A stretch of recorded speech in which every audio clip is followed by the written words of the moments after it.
Listos. Ok. Muy buenas noches. Bendiciones. Gracias a Dios por estar aquí en este lugar. De verdad que es una bendición, una noche muy bonita. Ahora que veníamos, le decía a mi esposa, parece diciembre solamente que no con el frío de diciembre.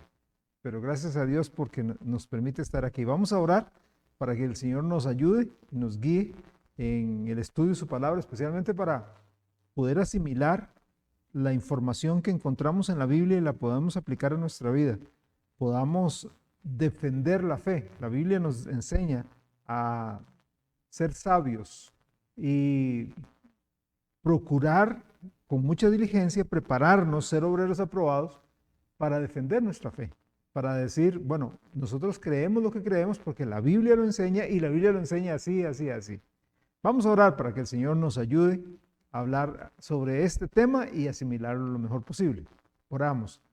Buen Dios, gracias. Estamos delante de tu presencia, reconociendo, Señor, que eres grande, que eres todopoderoso, que eres lo máximo que tenemos.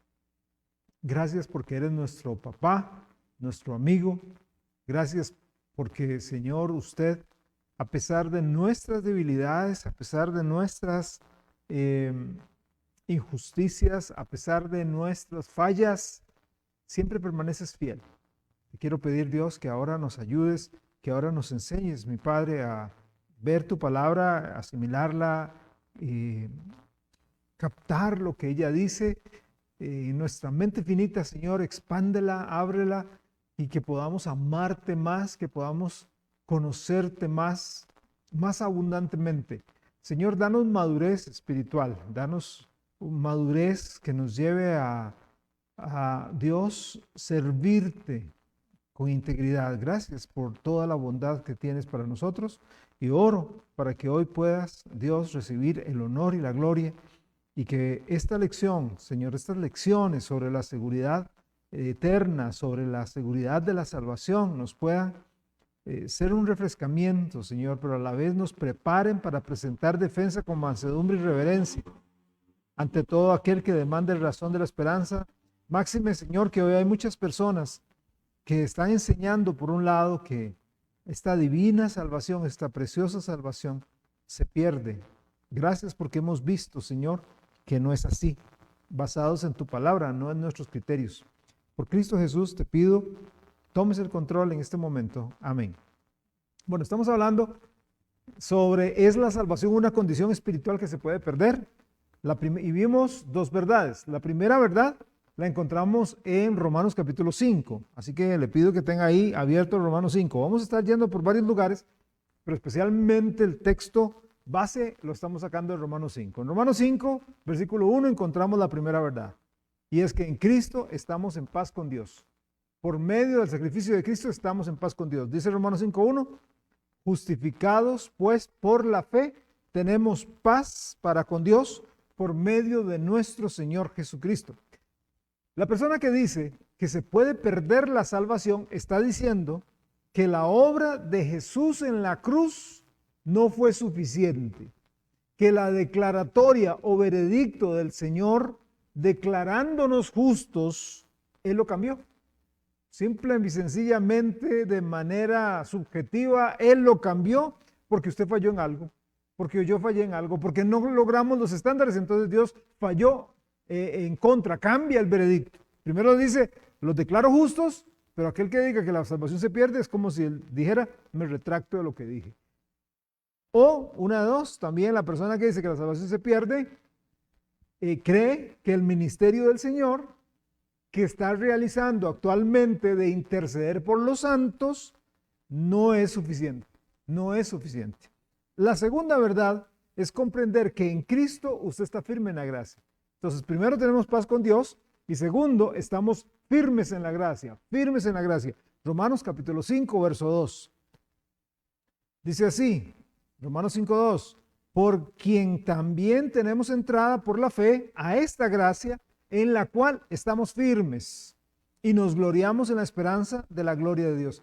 El Señor quiere que nosotros nos mantengamos firmes. El Señor quiere que usted y yo estemos firmes, no fluctuantes, no endebles, ¿verdad? No tan valiantes como algunos están, seré, no seré, la perderé, no la perderé.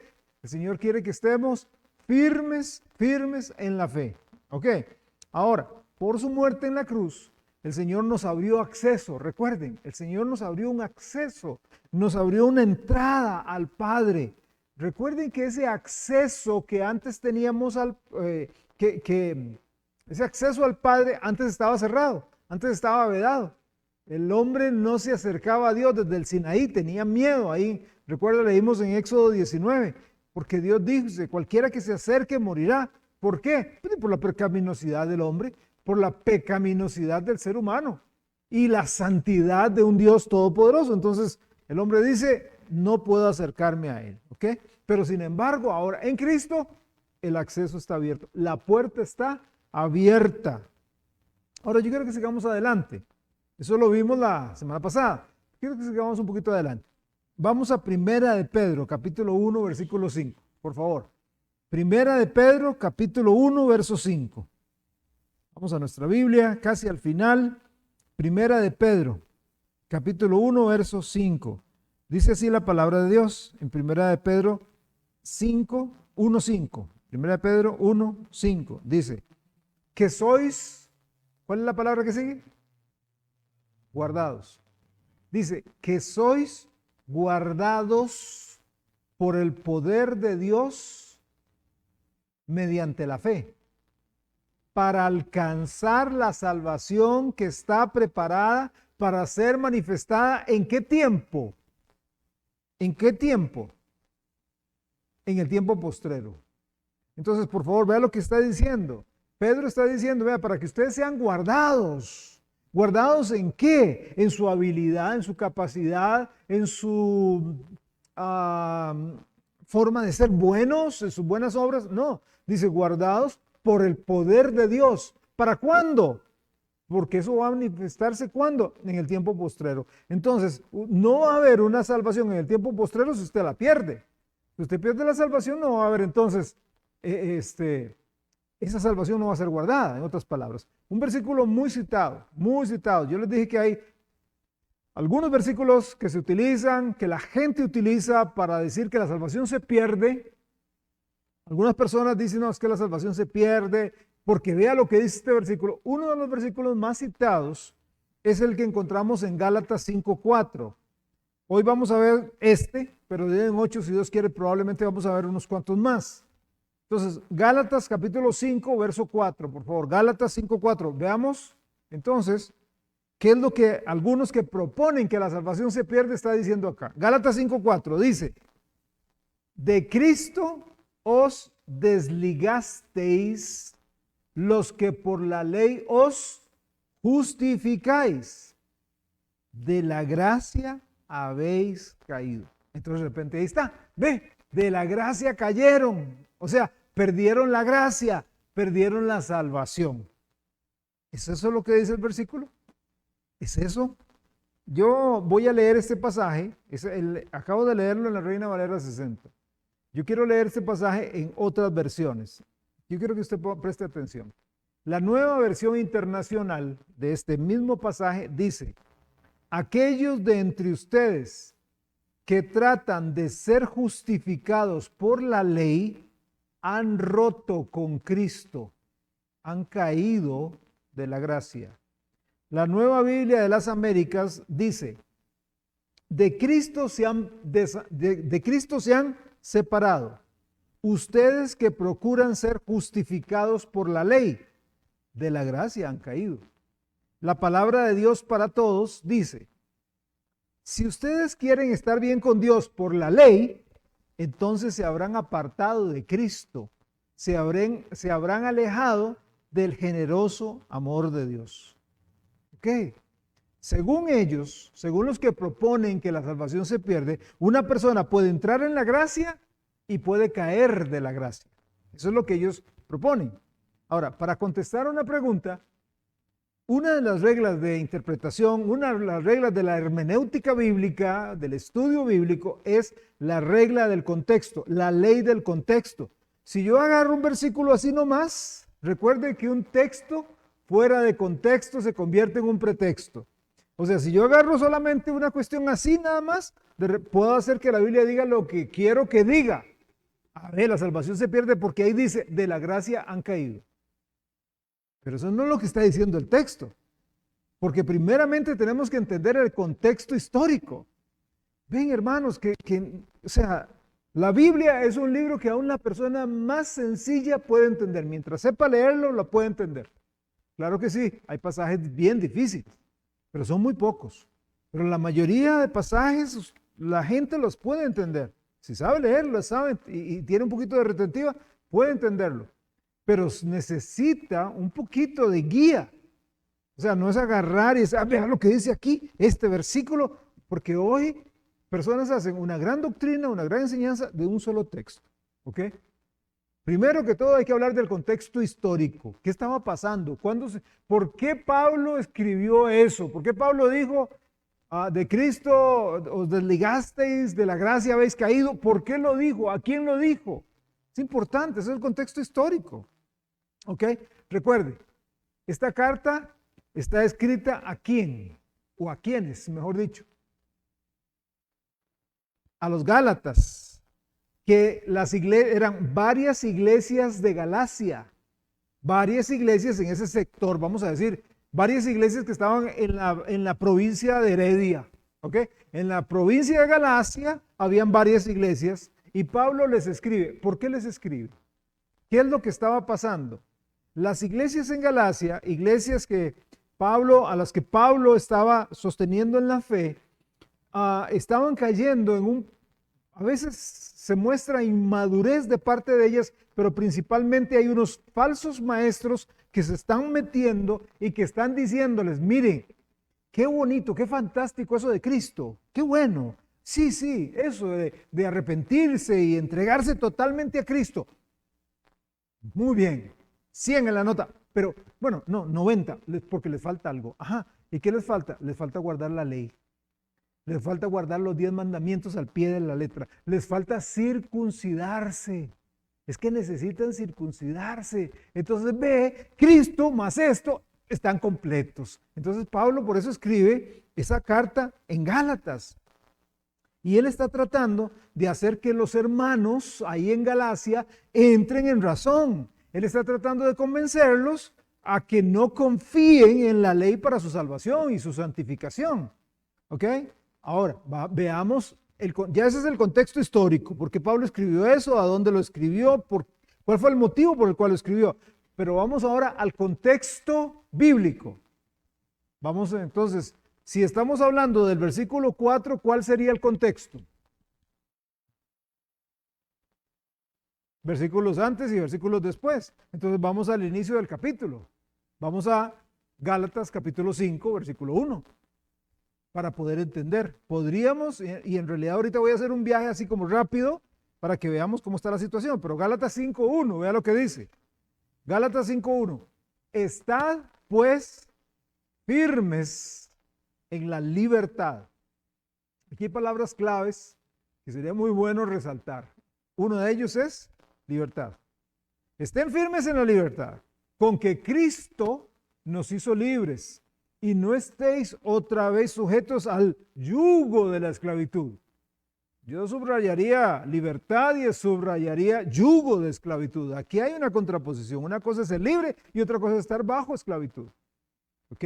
Luego el versículo 2 dice, he aquí yo Pablo os digo, y aquí viene, que si os circuncidáis, o sea, si ustedes se circuncidan, de nada os aprovechará Cristo. Y otra vez testifico a todo hombre que se circuncida que está obligado a guardar toda la ley, toda la ley. Y entonces sí, de Cristo os desligasteis, los que por la ley os justificáis, de la gracia habéis caído. En otras palabras, les está diciendo que si ellos creen que pueden ser salvos y pueden crecer en el proceso de santificación, por medio de una cirugía, o sea, por medio de la circuncisión, entonces la obra de Cristo no sirve para nada. No sirve para nada. O sea, de nada les aprovechará Cristo. No lo necesitan.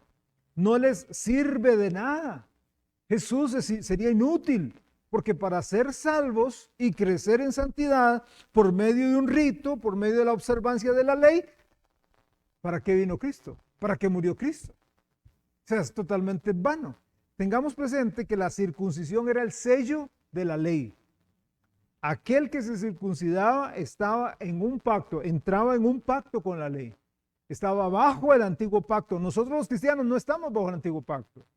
Por eso no guardamos los días de reposo, por eso no nos circuncidamos los varones, por eso no seguimos el Sabbat, por eso un montón de cosas más no lo seguimos, no estamos bajo la ley, estamos bajo un nuevo pacto. Recuerda la semana pasada que hablé cuando Cristo murió, que se rompió, que se rasgó el velo. ¿Desde dónde? De arriba abajo. Dios lo rompió. Tienen acceso, es lo que Dios está diciendo. Ya no tenemos limitantes, ya no solamente llegamos y pegamos contra pared, ay, el lugar santísimo, allá en la presencia de Dios, yo no puedo entrar. Ahora Dios dice, la entrada está. La entrada está. Ahora, les hago un resumen rápido para que veamos por qué Pablo dijo, de la gracia habéis caído. Pablo encaró, ahí en Gálatas capítulo 2, versículos 11 al 14, Pablo encaró muy fuertemente a Pedro, porque Pedro no era consistente con la gracia. Pedro estaba jugando en los dos mundos. Pedro, cuando estaba con los hermanos gentiles, les decía, sí, Jesús, la gracia, qué bello. Pero de repente habían hermanos judíos y les decía, no, sí, hay que guardar la ley, hay que circuncidarse. Y Pablo llegó y en esos capítulos 2, versículos 11 al 14, Pablo lo encara y le dice, no, Pedro, eso es hipocresía. No, está mal lo que estás haciendo. Estás confundiendo a la gente. De hecho, vea el versículo 21, Gálatas 2, 21. Vea lo que le dice. Dice Pablo, no desecho la gracia de Dios. 2:21 de Gálatas. No desecho la gracia de Dios. Pues si por la ley fuese la justicia, o sea, si por la ley una persona es justificada, recuerde que esta justicia no es la justicia como nosotros, la justicia pronta y cumplida, el OIJ, no, se está refiriendo a la justicia legal, a la justicia para con Dios. Entonces, si por guardar la ley fuera la justificación del ser humano, entonces por demás murió Cristo. Cristo murió en vano. Si usted guarda la ley, si puede guardarla toda sin fallar ni un solo aspecto, ni un solo inciso, entonces en vano murió Cristo. De hecho, en Gálatas capítulo 3, los versículos 2 y 3, Pablo les reprende a los Gálatas, haciéndoles ver que ellos habían empezado a vivir sus vidas cristianas por el Espíritu. Ellos dicen, ustedes están empezando a vivir por el Espíritu, pero están terminando de vivir por la carne. ¿Por qué? Recuerde que cuando se habla de carne es importante ver el trasfondo, es importante ver el contexto, porque inmediatamente, como la vida de iglesia a veces se ha manejado no con cuidado el término carne, sí, tomar, fumar, usar drogas, el mundo, ¿verdad? Pornografía. No. La carne es mi habilidad. Cuando yo confío en mi habilidad, eso es mi carne. Cuando yo digo, yo soy capaz, no, yo puedo. Yo puedo. Ahora, no estoy hablando de yo puedo bajar peso o yo puedo sacar este examen bien. Se estoy refiriendo a yo puedo vencer el pecado. Yo puedo parecerme a Cristo. Yo puedo ser más espiritual. Yo puedo, nada. Juan 15, separados de Cristo, nada podemos hacer. Entonces, cuando hablamos de la carne, Pablo les dice, mire, ustedes empezaron muy bien, empezaron por el Espíritu, creyendo en el domingo me hicieron una pregunta muy interesante, siempre, y todas las preguntas son importantes, y todos los comentarios son importantes. Cuando usted lee en la Biblia y sale Espíritu con mayúscula, se refiere al Espíritu Santo. Y Espíritu con minúscula se refiere a su Espíritu, mi Espíritu. Eso es importante cuando usted la lee, mayúscula o minúscula. Mayúscula se refiere al Espíritu de Dios. Minúscula, mi Espíritu. Entonces, cuando Pablo les dice, ustedes empezaron con el Espíritu, por gracia, por medio de la fe, y empezaron a caminar. ¿Pero qué estoy viendo? que se están yendo por la carne, se están yendo por la ley, están creyendo que ustedes pueden crecer espiritualmente y que pueden ser santos, ¿verdad? Que es lo que debemos ser un poquito cada día más como Jesús por medio de la observancia de la ley. Guardando esto, guardando este rito, haciendo este rito, ¿verdad? Haciendo esta ceremonia, voy a ser más espiritual. De hecho, en Gálatas capítulo 3, verso 10, Pablo les dice algo fuerte. Léalo, por favor. Gálatas 3:10. Vea lo que les dice. Gálatas 3:10 dice, porque todos los que dependen de las obras de la ley, o sea, todas aquellas personas que dependen de las obras de la ley para crecer en su santidad, en su conformación a Cristo, están bajo maldición. Están bajo maldición. Pero si yo me esfuerzo, Pablo dice, estás bajo maldición. Pues escrito está, maldito todo aquel que no permaneciera en todas las cosas escritas en el libro de la ley para hacerlas. ¿Por qué está bajo maldición? Porque no guarda todas las cosas. Es que tiene que guardar todos. Es porque el Señor es con todo o nada. ¿Qué? Entonces usted dice, ¿y para qué da la ley? La ley tiene propósito, como Pablo dice en Romanos, de ver lo pecadores que somos y lo incapaces que somos de guardarla.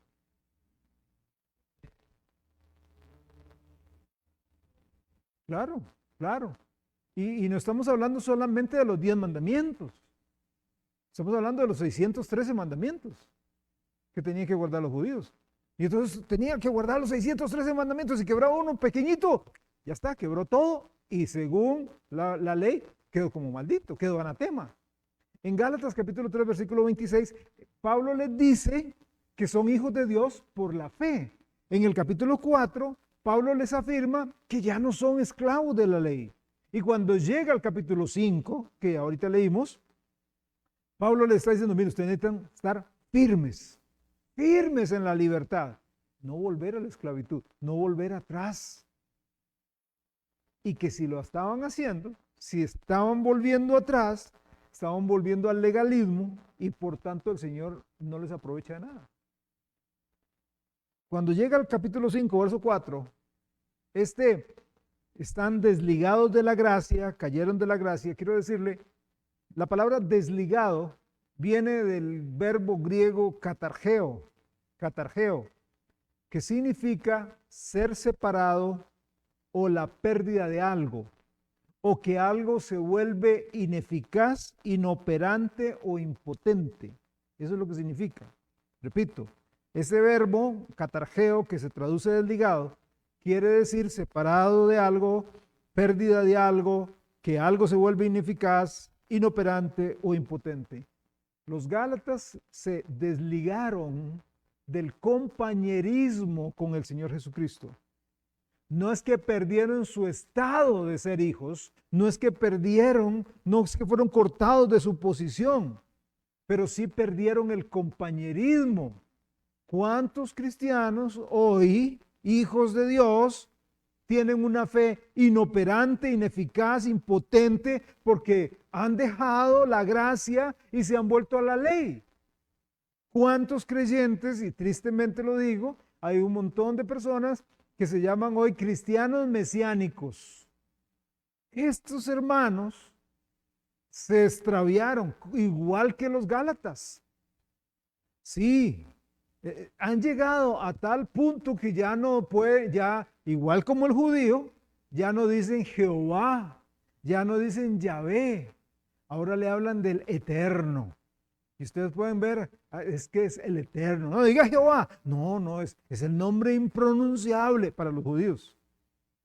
Para los judíos. Y es impronunciable no tanto porque, sí, no me entiendan mal aquí, el nombre de Dios es santo. El nombre bendito del Señor es santo. Pero ¿por qué era impronunciable? Porque son consonantes. Porque son consonantes. Eso es lo que se llama el tetragramatón. Tetragramatón. El hebreo antiguo no tenía consonantes, vocales. No tenía A, E, I, O, U. No tenía. Eran como sonidos guturales. Como ¿Qué quiso decir ahí? Por eso hay el nombre impronunciable. No es porque si yo lo pronuncio me mata. No. Cuando él dice en Éxodo, y cuando le dijo Moisés, ¿y quién? Y cuando les diga a los egipcios, ¿quién me manda? Él le dijo, yo soy el que soy. Ahí está el tetragramatón. Son consonantes. Son consonantes. ¿Ok? Entonces, desafortunadamente, tenemos, igual como en Galacia, hermanos en Cristo que no estaban viviendo en la gracia. El verbo caer en griego, es un poco más difícil, es el verbo ekpipto.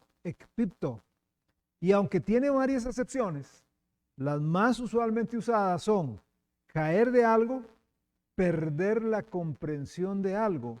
Los Gálatas habían perdido la comprensión de la gracia. Un hijo de Dios no puede ser desjustificado. Otra vez, yendo a Romanos 5:1. Si dice, justificados pues por la fe, o sea, en el tribunal supremo, donde el Dios supremo del universo dice, yo declaro a José Freddy Vázquez absuelto de todo pecado. Él es justo, declarado justo, como si nunca hubiera pecado. Pero al día siguiente me jalo una torta. Entonces ese mismo juez dice, hey, no, lo voy a tener que desjustificar. No, ya él nos declaró justos. Y seguiremos justos para siempre. En resumen, cuando Pablo les dice a los Gálatas que han caído de la gracia, no está hablando de la posición de ellos en Cristo como hijos de Dios, sino que está hablando de su práctica, de su caminar, de su andar. Ustedes se desligaron, ustedes cayeron de la gracia, ustedes ya no están caminando en la gracia, ustedes ya no están viviendo en la gracia, ahora ustedes están viviendo en la ley, ahora ustedes están viviendo en el tengo que, me veo obligado a, es que debo hacerlo. Eso es legalismo. A libertad fuisteis llamados, es lo que el Señor está diciéndoles. ¿Okay?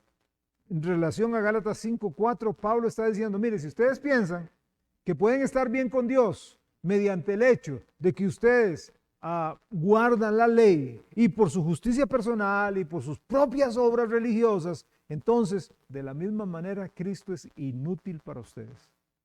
Y este es el tipo de personas que han caído de la gracia.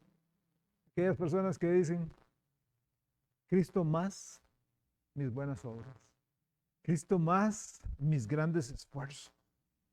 Porque tenemos que recordar que nuestros grandes esfuerzos no sirven para nada. Ok, quiero que veamos la tercera verdad. Vamos a ver qué tal estamos de memoria.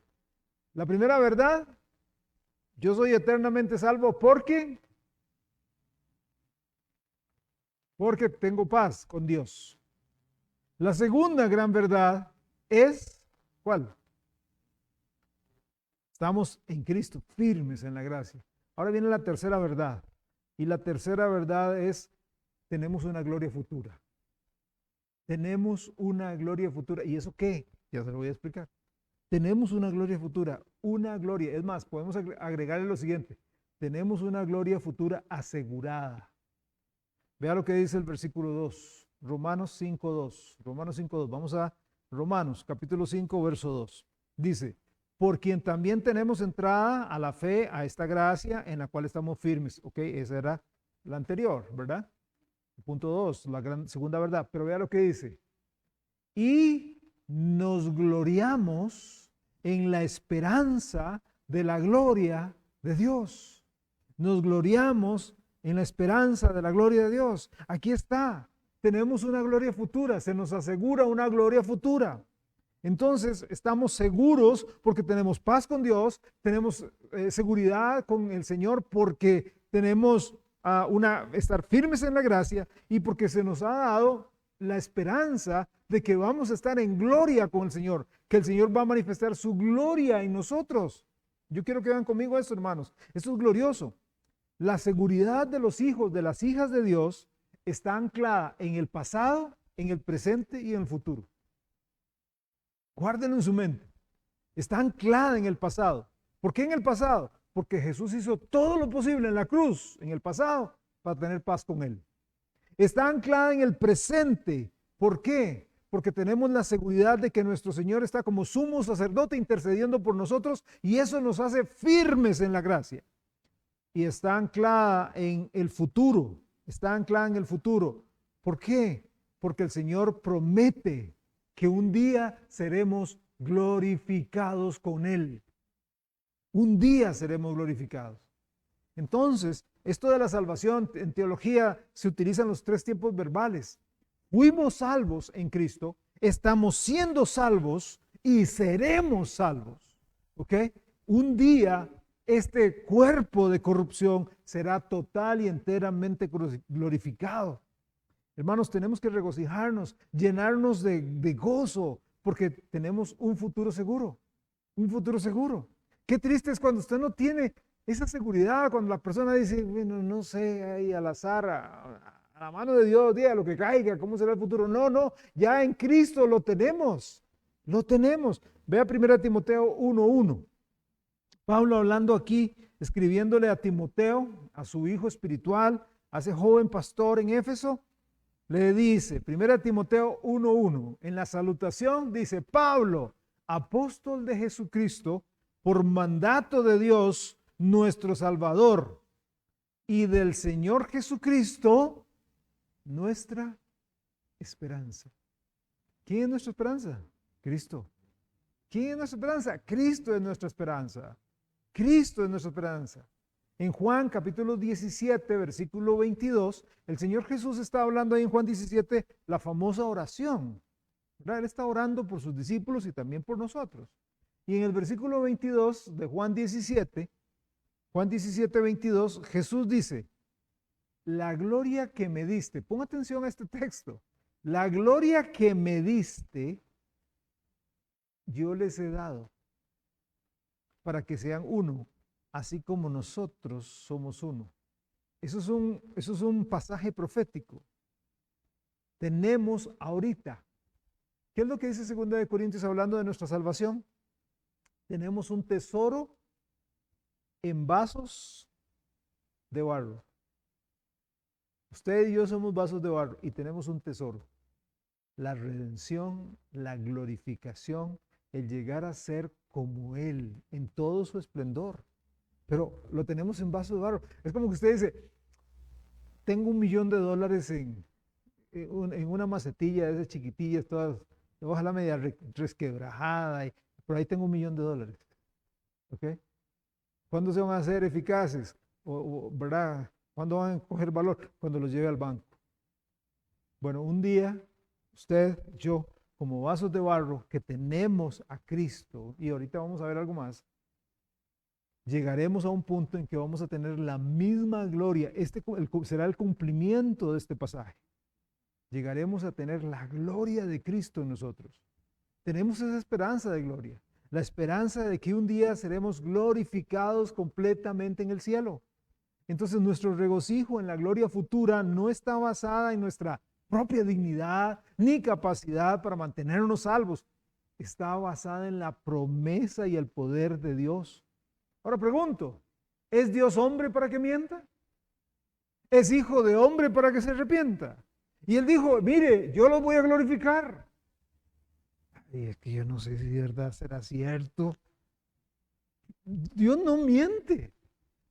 Y Dios dice, yo quiero que entiendan, si ustedes abrieron su corazón a mí y yo vivo en ustedes, yo los tengo guardados, los tengo en la palma de mi mano y un día en la gloria eterna serán glorificados. Quiero que usted trate de entender un poco esta belleza. Un día glorioso. Un día el Señor va a reflejar su naturaleza eterna a través de nosotros. Usted dice, ¿cómo? ¿Cómo? Y yo sé cómo somos, nos volvemos a ver y somos imperfectos, somos pecadores. Pero un día,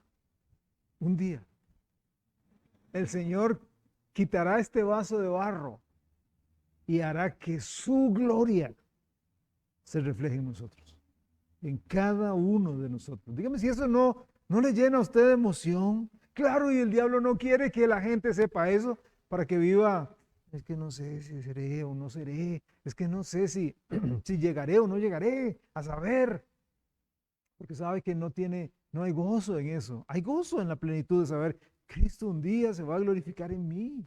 Ve a Romanos capítulo 8, por favor. Romanos capítulo 8, versículos 18 y 19.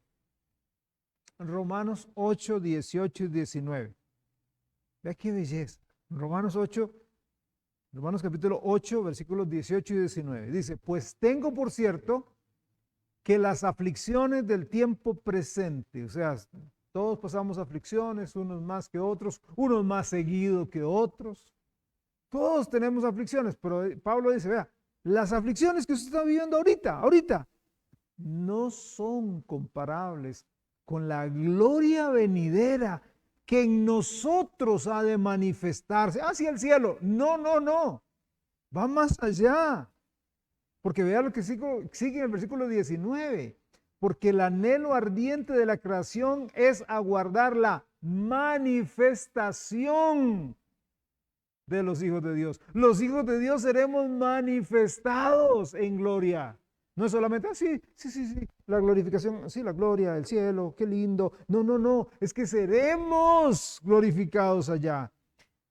Siempre en Romanos 8, vamos a los versículos 22 al 25.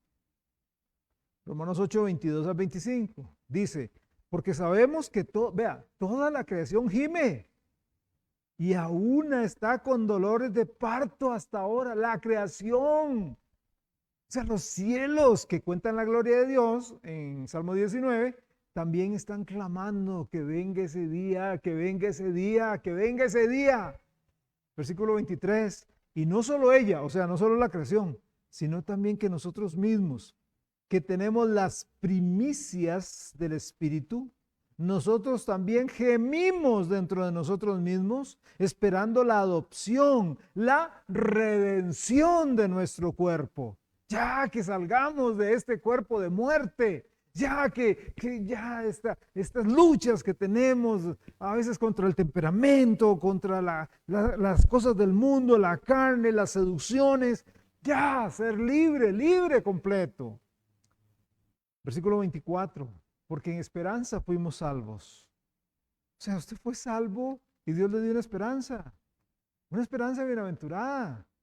Pero la esperanza que se ve no es esperanza, porque lo que alguno ve, hay que esperarlo. Pero si esperamos lo que no vemos, con paciencia lo guardamos. Usted no se ve glorificado.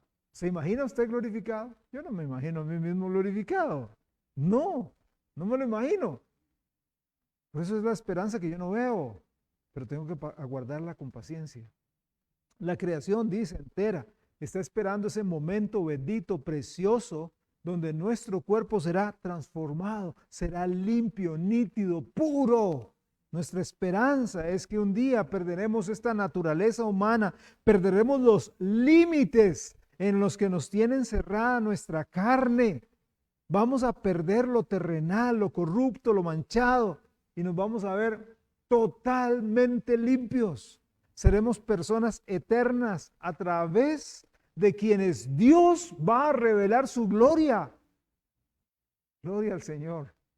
Hermanos, el Señor mismo lo va a glorificar a usted. Esa es nuestra esperanza. Esa es nuestra esperanza, que toda la honra y el honor sean para Él.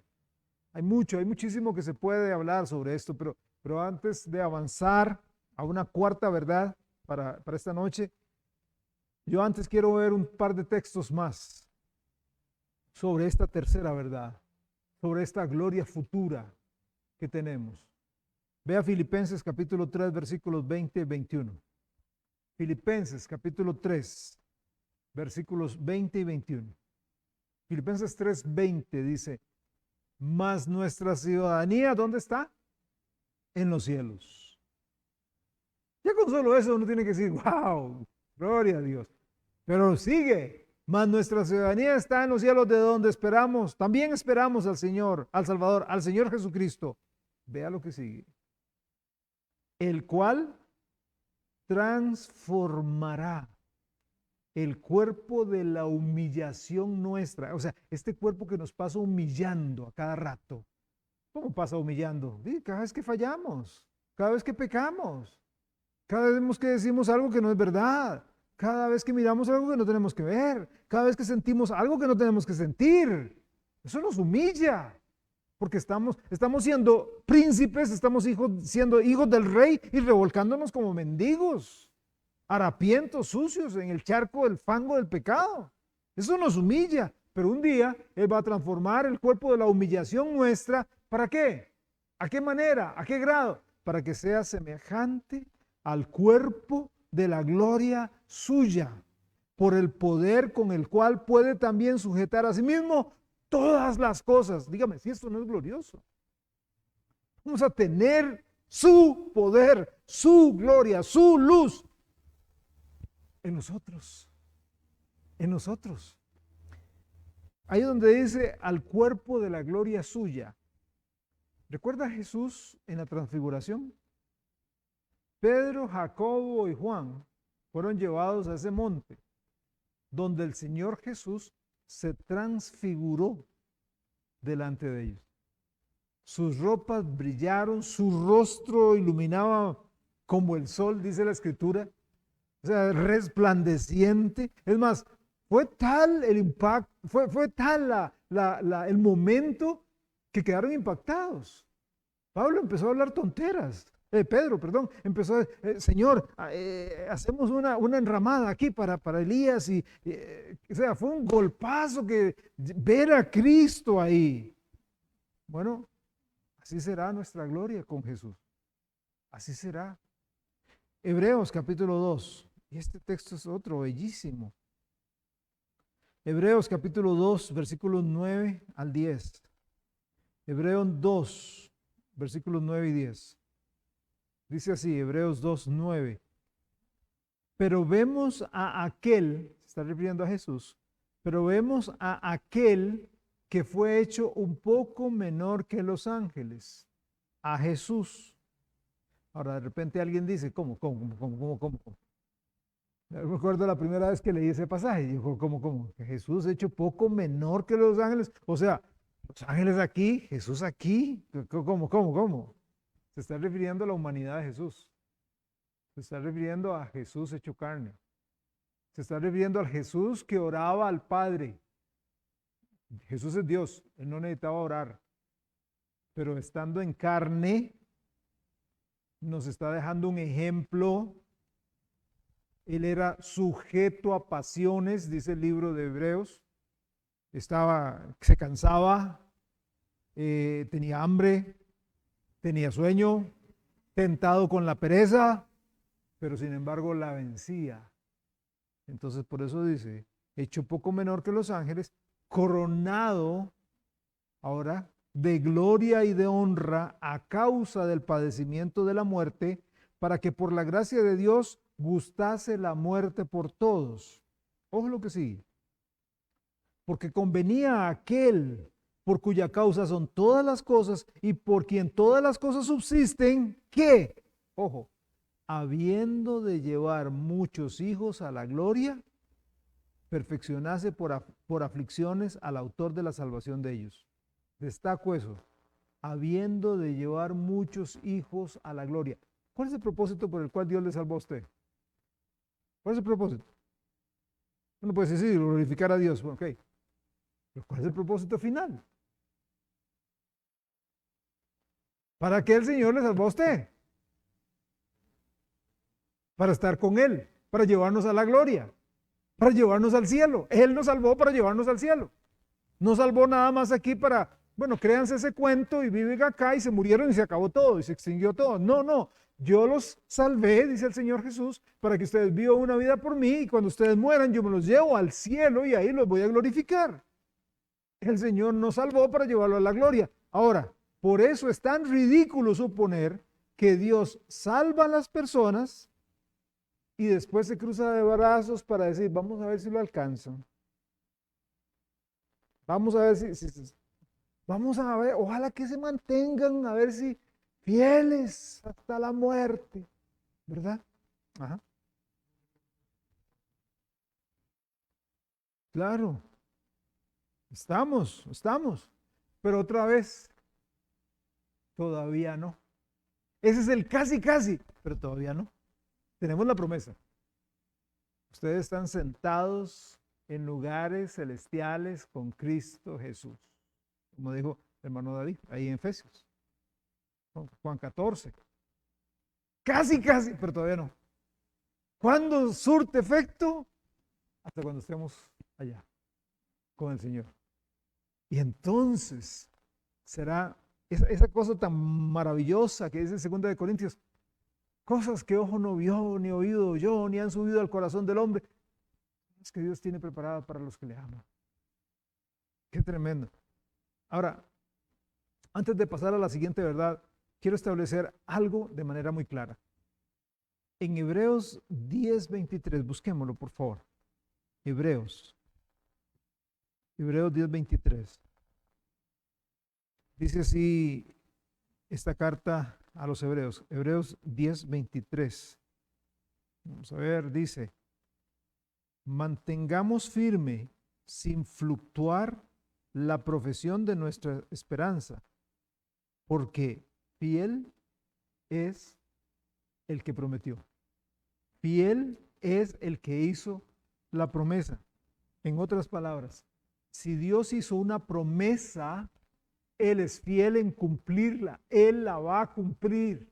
El brazo del hombre se cansa. O el hombre puede decir, mire, yo le prometo, y puede fallar. Pueden darse una circunstancia. Puede ser que en el corazón de la persona no quiera fallar, pero hay alrededor algunas situaciones que lo pueden hacer flaquear. Puede ser que no cumpla su promesa, pero Dios no tiene límites porque Él es omnipotente, omnisciente, omnipresente, todo santo, eterno, perfecto. Y Él cuando dice, te prometo la gloria, te prometo la eternidad, Él no se va a echar atrás. Él va a cumplirla. La Biblia está llena de pasajes que hablan sobre la fidelidad de Dios.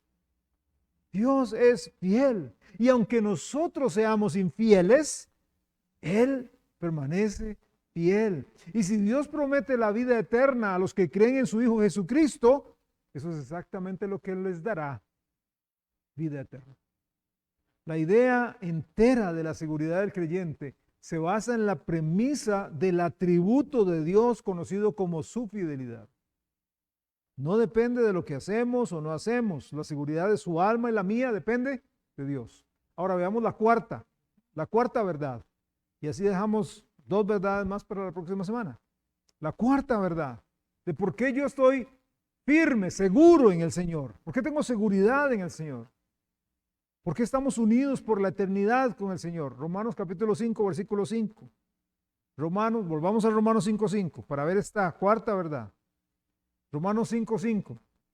Y la esperanza, dice Romanos 5:5, la esperanza no avergüenza, porque el amor de Dios, que dice, ha sido derramado en nuestros corazones por el Espíritu Santo que nos fue dado. Ok, recalco esa última parte. Que el amor de Dios ha sido derramado en nuestros corazones por el Espíritu Santo que nos fue dado. Dios inició una relación de amor con nosotros que se extiende por toda la eternidad. No es una relación de amor hoy y mañana ya no te amo, ¿verdad?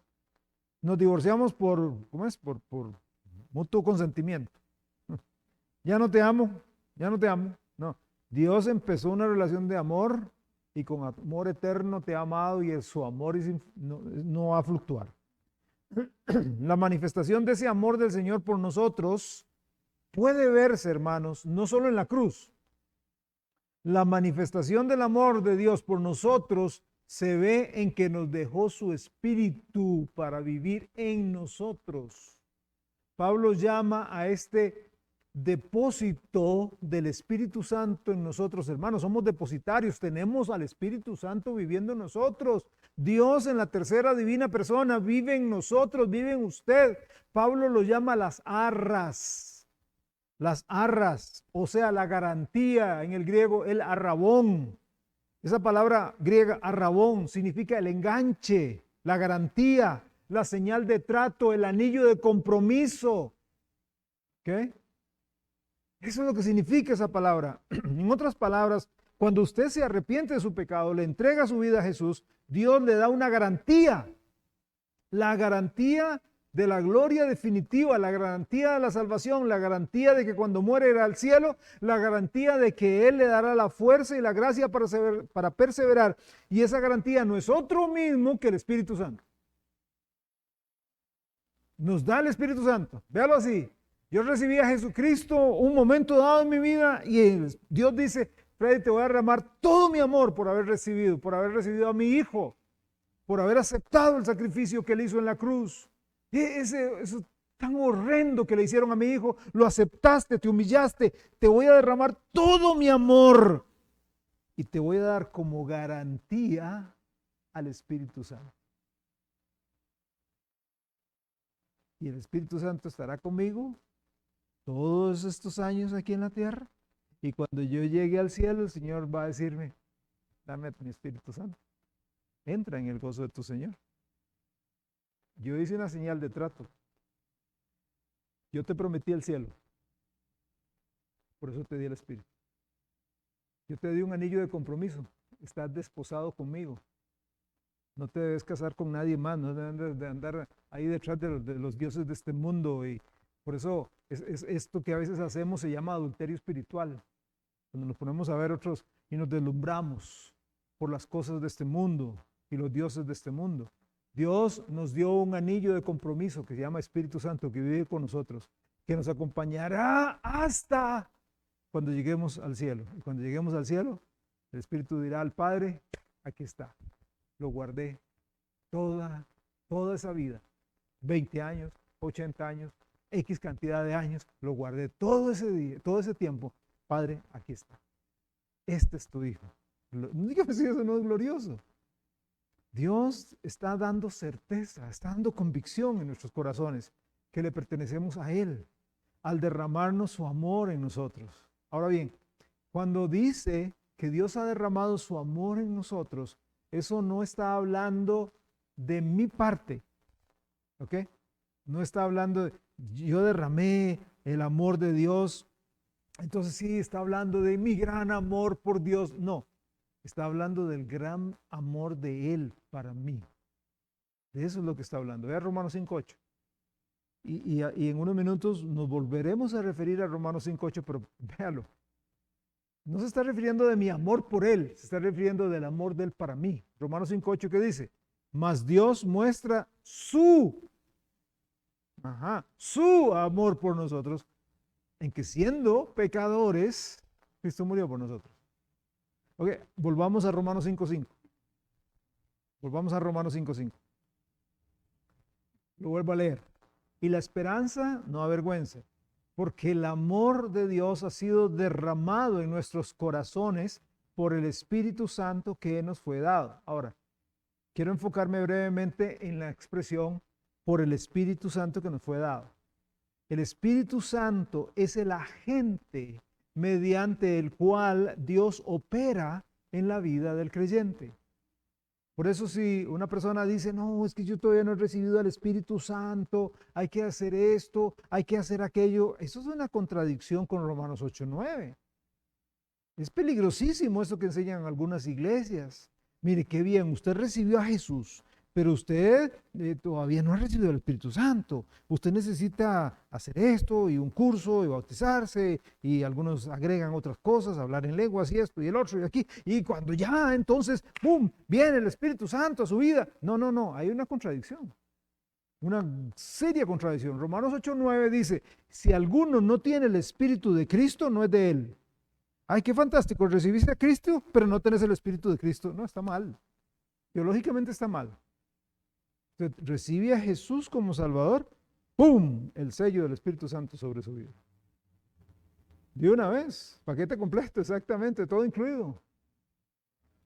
Dios no da medias, Dios no anda con gotero. ¿Okay? Dios bendice de una vez. Primera de Corintios claramente lo dice, que cuando nosotros recibimos a Cristo somos bautizados por el Espíritu Santo, inmediatamente. Ya tenemos a Cristo en el mismo momento. Entonces, el Espíritu Santo es el regalo de amor de Dios.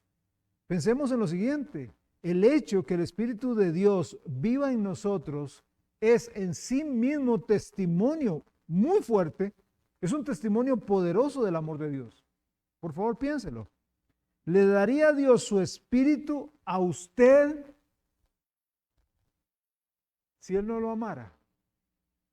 ¿Le daría la tercera, implantaría en usted la tercera divina persona de la Santísima Trinidad si usted no hubiera nacido de nuevo? Si Él no lo amara a usted como su hijo, como su hija. Segunda de Corintios capítulo 1, versículo 22. Segunda de Corintios capítulo 1, verso 22. Hablando sobre esto, que cuando yo recibo a Jesús, tengo al Espíritu.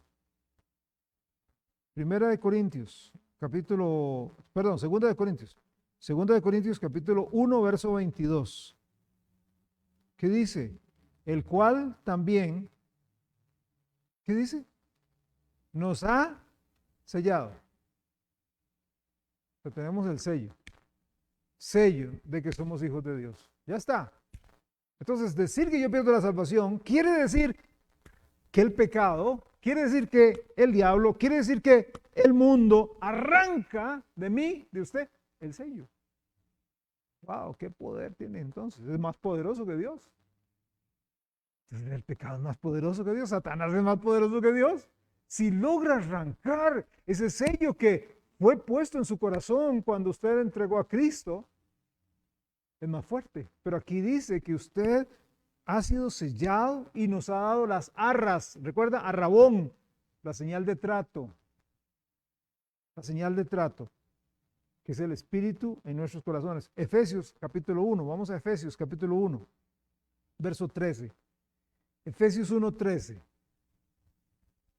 Efesios 1:13 dice, en Él también vosotros, habiendo oído la palabra de verdad, el evangelio de vuestra salvación, y habiendo creído en Él, segunda vez que lo menciona, fuisteis sellados con el Espíritu Santo, ¿de qué?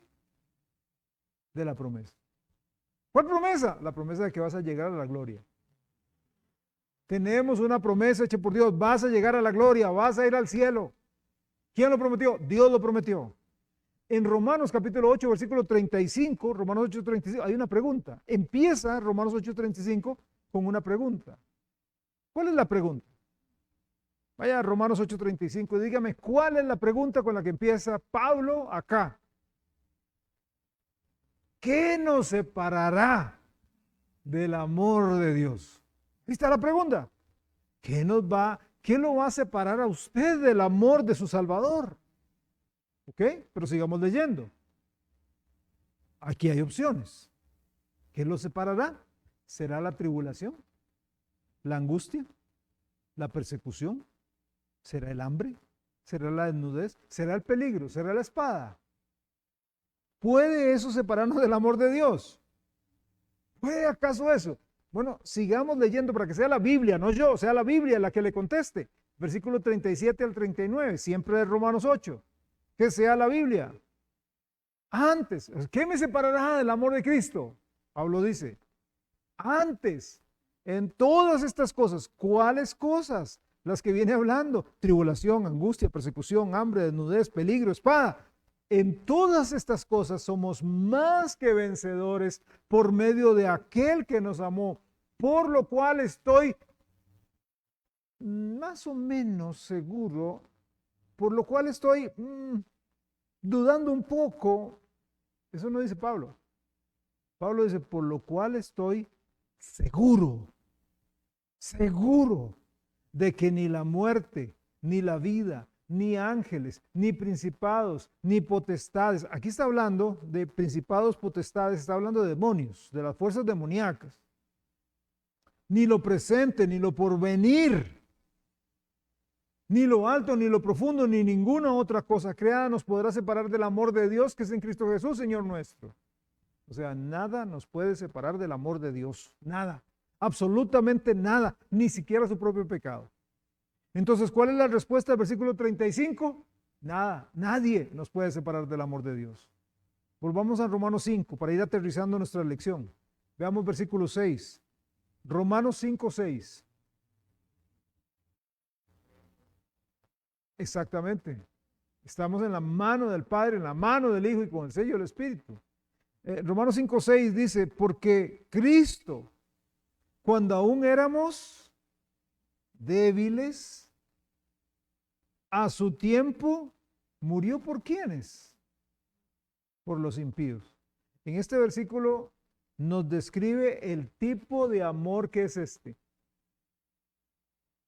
Vea Romanos 5, versículos 7 y 8. Ciertamente, apenas morirá alguno por un justo. Con todo, pudiera ser que alguno osara morir por el bueno. O sea, voy a morir por alguien que... Voy a poner mi vida por alguien que es buena gente. ¿Quién lo haría? Muy pocos. Sí, habrá uno que otro que lo haga, pero, pudiera ser que alguno osara morir por el bueno, mas Dios muestra su amor para con nosotros. El amor de Dios no es que murió por los buenos, el amor de Dios es que murió por nosotros, los pecadores. Él murió por nosotros. O sea, en el versículo 6 está hablando que cuando éramos débiles, eso significa impotentes. Cuando no teníamos las fuerzas para hacer algo que agradara a Dios, cuando no teníamos la fuerza para vencer el pecado, cuando no teníamos la fuerza para vencer a Satanás, cuando no teníamos las fuerzas para vencer al mundo, cuando no teníamos la fuerza para vencer la muerte, cuando no teníamos la fuerza para vencer al infierno. En resumen, sin la fortaleza para salvarnos o liberarnos, Dios murió por nosotros. Cristo murió por nosotros. Cristo nos amó. Recuerden, éramos enemigos de Dios, ajenos a Él, andando en nuestra carne y deleites, los cuales no pueden agradar a Dios. Y sin embargo, en esta condición de impíos, como dice el versículo 6, totalmente opuestos a Dios, nos vio como viéndonos como personas repulsivas, porque a veces pensamos, eso es la gran cosa, ¿no? Repulsivo suena muy feo. No, así éramos. Y Él murió por nosotros. Hasta que el ser humano no entienda lo repulsivo que era para Dios, piensa, no, yo así, más o menos yo era, no, así, tan feo, no, éramos horrorosos, que no entendemos la santidad de Dios, no la entendemos, la pureza de Dios. Sin embargo, Dios muere, Cristo muere por nosotros. Un teólogo llamado Charles Hodge dijo, si Dios nos amó porque nosotros le amábamos, Él nos habría amado únicamente mientras le amáramos y en esa condición. Entonces, nuestra salvación dependería de la constancia de nuestros corazones traicioneros. Pero así como Dios nos amó como pecadores, así como Cristo murió por nosotros como impíos, nuestra salvación depende no en lo dignos de amor que somos, sino en la constancia del amor de Dios. Entonces, siendo como somos, Cristo murió por nosotros. Cristo murió en favor de nosotros. De hecho, en Gálatas 3:13 dice que Cristo se hizo maldición por nosotros. Cristo se volvió maldición, porque maldito todo aquel que fuera colgado de un madero. Todo esto que he dicho sobre el amor de Dios, yo lo quiero condensar en la siguiente manera. Si Dios puede amarnos cuando somos pecadores impíos, impotentes, si Él nos puede amar lo suficiente como para que su Hijo muera para salvarnos, cuando éramos sus enemigos y despreciables, ¿no nos amará hoy lo suficiente como para guardarnos después de nuestra salvación y llevarnos a la gloria eterna? ¿Llegará usted a perder su salvación en algún momento? La respuesta es no. Vamos a orar. Dios, gracias damos por tu palabra hablado a través de tu Espíritu Santo y usando este vaso de barro, este siervo tuyo, que intenta comunicar la verdad lo mejor posible, a pesar de todas mis imperfecciones. Gracias, Señor, porque estamos seguros en ti. Esa seguridad nos tiene que llevar a una libertad, pero no para gloriarnos solo en ella y no hacer nada, sino más bien reflejar a Cristo aquí en la tierra. Que esa gloria eterna, bella que nos espera y ese amor derramado en nosotros, también nosotros podamos derramarla hacia los pecadores, mostrándoles la salvación en Cristo, mostrándoles que hay esperanza en Cristo, mostrándoles que hay una oportunidad si se vuelven a Cristo. Padre, te pido que tú nos ayudes y nos des esa gracia abundante.